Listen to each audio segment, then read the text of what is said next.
Okay. Give him a heads up.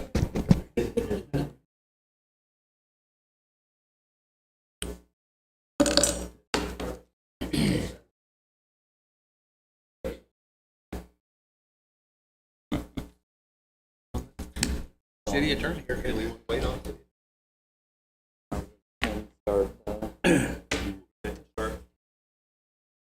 All right, it being 7 o'clock, Tuesday, January 2nd, 2024. City council meeting. The clerk to call the roll. Mayor Pro Tem Dobson. Here. Councilman Franke. Present. Councilman Phillips. Here. Councilman Welch. Here. Councilman Munger. Here. Councilman McCoy. Here. And Mayor Lauderman. Here. I'll call this meeting to order. Invocation, Mike Dobson, please.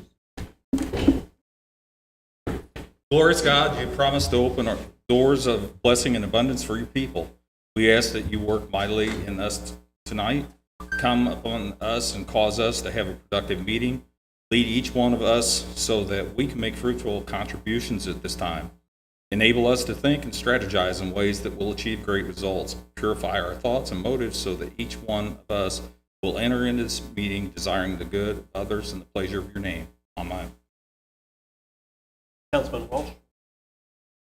Allegiance to the flag of the United States of America, to the republic for which it stands, one nation, under God, indivisible, liberty, justice for all.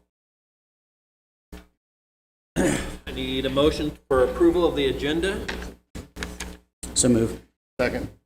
Any discussion? All in favor? Aye. All opposed? Approval of minutes of the regular scheduled council meeting, December 19th, 2023. Need a motion to approve. So move. Second. Any discussion? All in favor? Aye. All opposed? Carried. Approval of payroll and claims, second half, December 2023. Need a motion to approve. So move. Second. Discussion?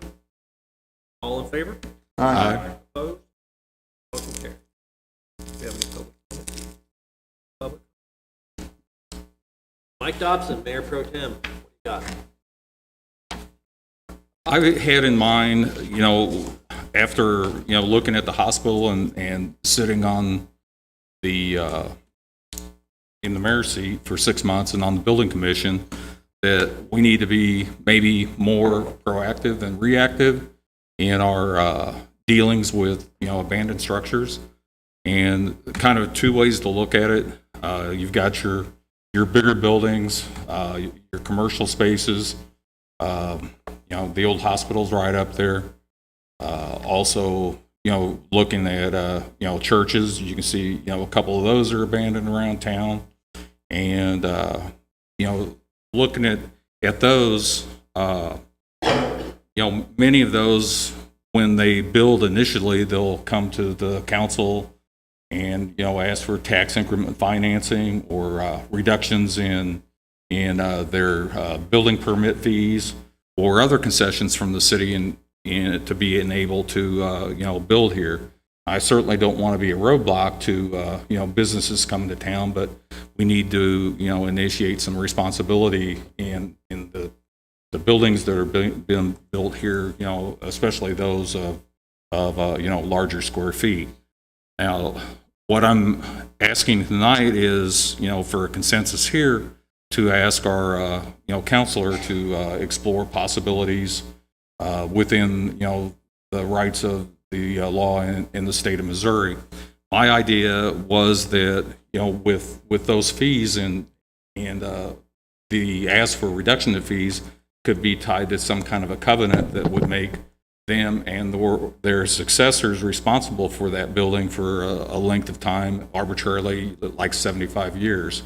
I don't know if we can, work toward that, if there's something that we can do here, in Hannibal, or if it's something that would have to go to the state legislature to accomplish. But, now's the time to, get things in front of them if so needed. Then on the other side, you've got your residential structures that you can go out and look at. There's a lengthy list on the building commission, that are up for demolition. I talked to Andy the city demoed 16 of those structures last year, and we've got about $100,000 in the budget for those demos. The average demolition for a private structure is about $10,000 to $15,000.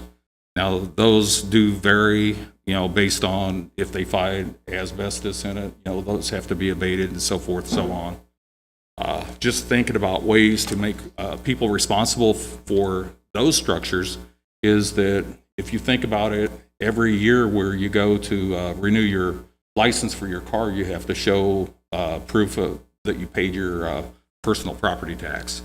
So can we not initiate something like that on a structure that maybe, we're still paying for a city sticker, so to speak, that really doesn't get put in the car anymore, but you're still paying that $5 tax. So could we initiate something, on the premise of that and work with the county that something be issued for a home and, when you go to, get your car insurance or pay your taxes or whatever, that you would have to show proof of insurance for that structure. Then my idea too is that, if you're doing that, some people don't have the obligation to have insurance. They might have their property paid for, so that you might ask for some kind of an obligation bond or something like that in lieu of the insurance, but something that would cover that demolition cost if something had happened, they'd have a fire or something like that in the structure to deem it unlivable, that they just can't walk away from it and leave the bill of demolition on the taxpayer's back.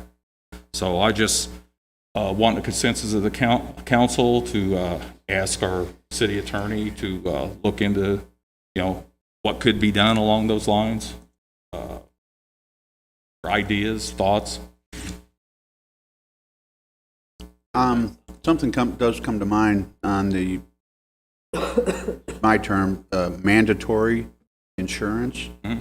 Is that something that the city would enforce, the statewide, or just citywide or statewide, or I wouldn't be further? saying, I didn't say that they would have to have insurance, but some kind of a form that they could guarantee the city that they could pay for demolition of their structure should it so be deemed unlivable. And you, did I understand that you said that would grandfather into subsequent owners? On the large structure, yes, make it to succession. I mean, what you've got now is a situation where an owner of a large building, they can sell it for almost nothing and walk away from the responsibility, or actually pay somebody to take it and walk away from the responsibility. That's what's happened over the years. I'll chime in. Mentioned a lot of things, which I personally like, some which I didn't, not because they didn't have the right intention logistically. I think such an effort for residential houses might be more effort than it's worth. Not to say we don't have an issue with it, but I mean the enforcement mechanisms required, that would be incumbent on staff to process and support. That's incredibly cumbersome. I could be wrong, but I mean, Well, to me, to be the county's the collector of the property taxes, so we would be asking the county to inspect that document when those taxes are paid. yeah, frankly, to me that adds another layer of complexity. They're not us. Sure. But regardless, I like the intention of getting at.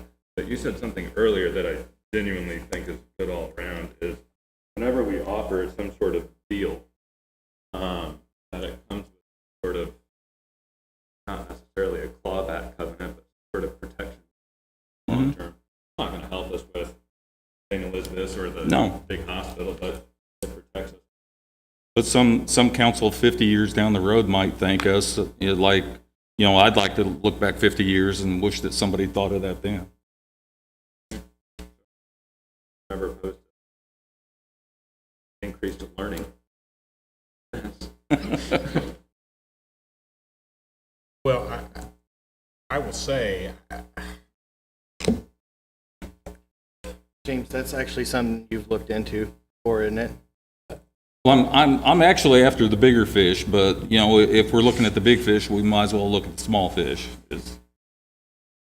There are many issues. Yeah. For sure, would have to pass some ordinances, get the power. We currently probably misuse our building, quite frankly.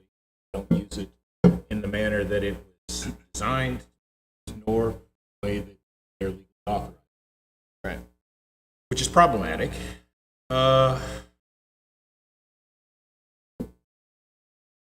The concept, I'm happy to look at things and give, I guess, some rough ideas, but I mean, that what you're giving me is a very large and all-encompassing thing, and I don't know if that's going to give me enough focus to come up with anything that's reasonable, but you guys want me to... Well, I mean, like I said, I'm looking for the bigger fish, the bigger buildings. Like we're stuck with $6 or $7 million, you know, just west of here. You know, something to protect us against gigantic things. Just real quick before James responds. We don't know for certain on the hospital. That's true. That's true. Yeah, I'm just saying we're making some Potentially. we're making some good progress on that. So maybe let's not Okay. scare unnecessarily or unintentionally. Okay. Well, I think that if we're going to move forward, let's do it in two parts. Let's look at the commercial building, maybe above a certain square footage. Once we have a better idea of what we can and cannot do, or what we can and cannot enforce, then we'll know more what we can do on residential. And I'm good with that. That's Why don't you put a task force together, and that cuts James' job even more. Councilman Dobson, James. Let me propose this. Let me take a look at state law, and let me take a look at whether I can find things that other cities have done. Provide you all some kind of, and based on that, and have a further discussion about what you guys' thoughts are.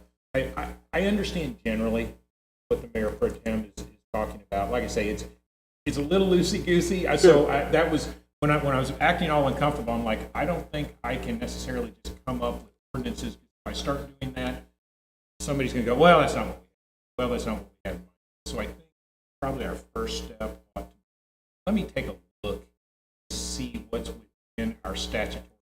Because even though we are a constitutional charter city, I do have some concerns.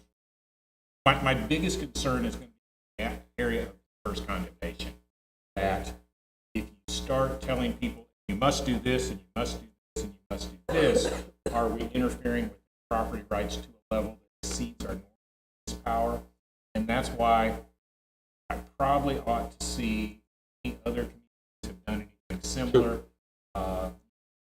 In particular, St. Louis, not St. Louis City, St. Louis, smaller communities are very focused on things like that, and we have borrowed from them. You know, for instance, we had our nuisance building. We borrowed that from other things. So if I could, I have no problem with doing some looking for you guys. If you could give me a little time, look at that. I'll write up some kind of report and tell you what I found. You guys can see where you I could have came to you personally, and I'm sure you would have researched it, but I thought it was more proper to have, you know, council and direction. I'm certainly not criticizing you, Mayor Pro Tem. I understand if everybody jumped up and said, well, that's stupid, we don't want to do that, then that saves me the work of having to do the report. But I'm happy to do some research and see if I can figure something out and give it to you guys and then decide if you want to take steps. Thank you. Anybody else have any questions? All right, move on. Andy? Good evening, Mayor, Council. Just one item tonight. We recently went out for bid for the sale of a city-owned property at 1803 Chestnut. We had one bidder with a high bid from Kenneth Rush for $820. We recommend at sale price. Resolution to fall. Andy, can I put you on the spot and ask you a question? On the city properties that we sell, most of them are neighboring properties to someone that already lives there. Are the majority of those sales vacant lots, or are they structures that were demoed and made usable by the street department? I don't know, without looking at it, it's probably 70-30 Okay. vacant lots. 30%. Now, we rarely get donated property. I think we're working on a couple right now. That would be the case. 7-Eleven. That's on tax sale. Probably comes to us just for. I think this one here was an old house. Kind of what I'm thinking is, some of the demos within the area, if the city had actually done it, maybe we could try to cover or recover our demolition cost by selling that lot for that demolition cost. It'd make them less attractive to the neighbors, but I don't think we'd ever. No, you're looking at $10,000. yeah. So I'll chime in a little bit there. I mean, that's my ward, 1803 Chestnut. Most of these are in my ward. Yep. And too often, people in those situations struggle to cover day-to-day bills. Literally, just a few weeks ago, I talked to a constituent who declined to buy a lot because of $550. Okay. Fair enough. Yeah, I mean, and he wasn't a guy who neglected his property either. He would be somebody we would want to own. But to increase from 550 to 2,500, 3,000. If we recovered our demo cost fully, anywhere from $12,000. That's it. The most I think we've sold. Okay. Now we have been bidding them more because we've had people. One just sits there and the neighbor comes and says, "Hey, I'd like this." Nobody else will probably sell it for $575. Okay. Lately, if you guys notice, the numbers are Sure. So we advertise that, we open the Okay. public for 30 days. Sometimes we do. Fair enough. I was just curious. Yeah. It's a good idea. I just, Yeah. It would work some places, but not others. thanks, Andrew. Yep. Mike?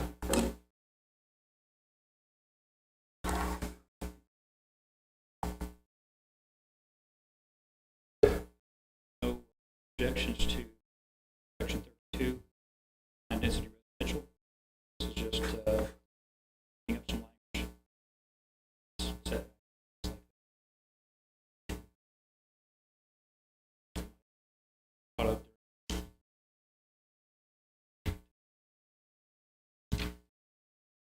Second one would be water system. Companies coming in, city annexes.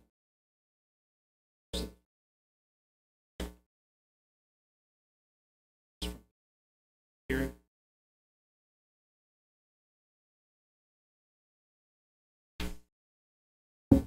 Like we have bills 24-001 and 24-002. Another one is some cleaning up in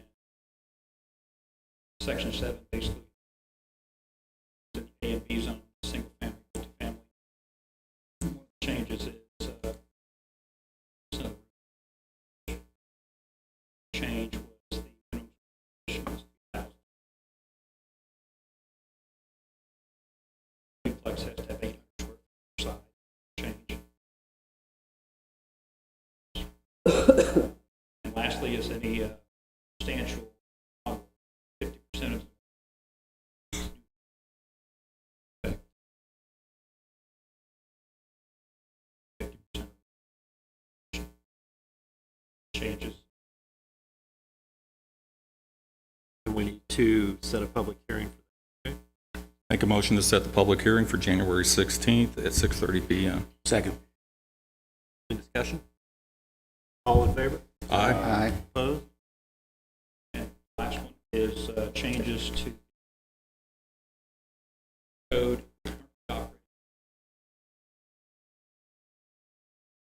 trying to get to 2018. So the first side we decided to do, so we spent several hours, city manager. Some of these are things that bulk.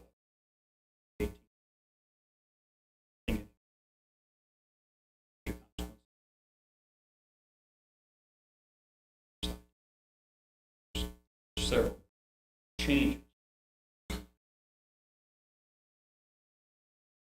I need a motion to set it for hearing. Move. Second. All in favor? Aye.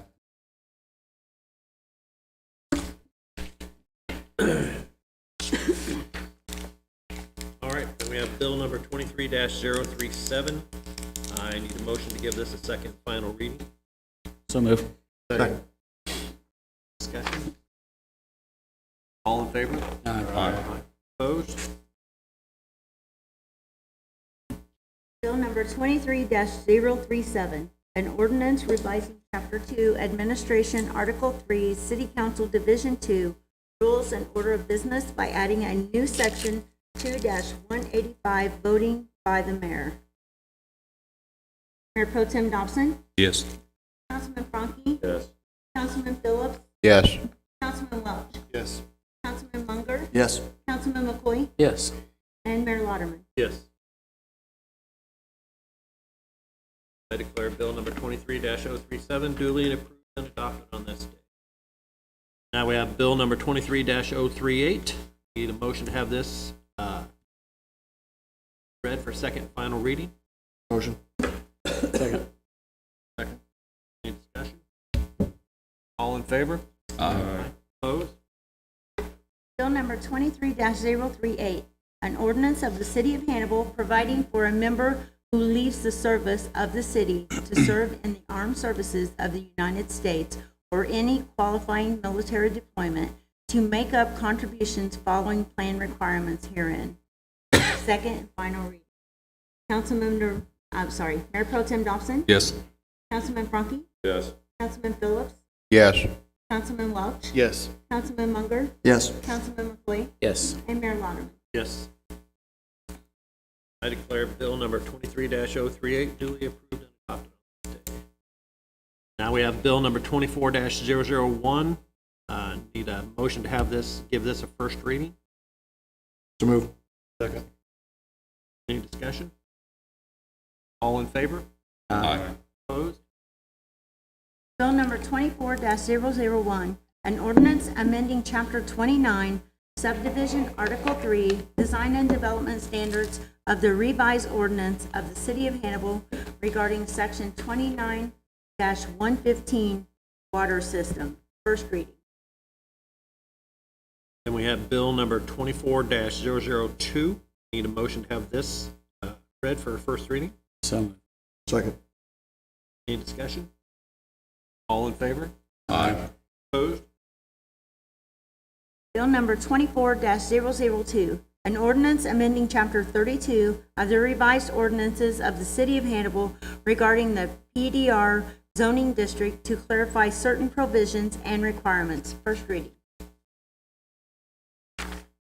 And we have resolution number 2494-23. I need a motion to have the clerk read this, call the roll for adoption. So moved.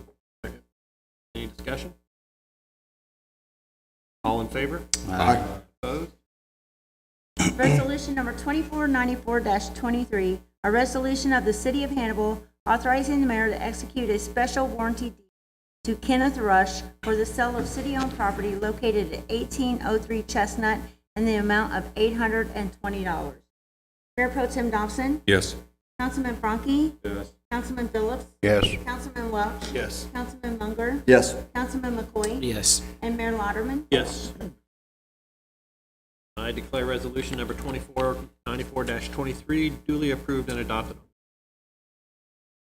Now I need a motion to go into closed session in accordance with RSMO 610.021.13 and 13.